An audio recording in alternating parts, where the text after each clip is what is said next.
ये मुसलमानों की दुकानें हैं चंगदू सिटी के अंदर, और ये उनके हाथों से बनाई गई चीज़ें और उनके कारनामे आप देखें। ये जनाब मुर्गियों के जो है वो पर वगैरह हैं, और ये घरों में सफाई के लिए इस चीज़ को जो है यूटिलाइज़ किया जाता है।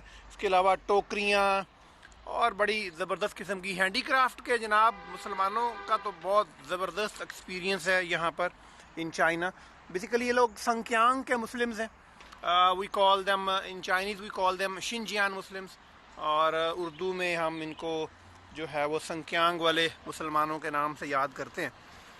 हैंडीक्राफ्ट में तो ये लोग माहिर हैं, और मुस्लिम फूड्स की दुकानें जो हैं जितनी होंगी वो इन्हीं की मिलेंगी हमें। और ये एक और दुकान है, उसके ऊपर भी यही जो है ना गोल्डन मिस्री मुर्गियों के जो पर हैं उनको कितना ज़बरदस्त बनाया गया है। Look at this. Look at this.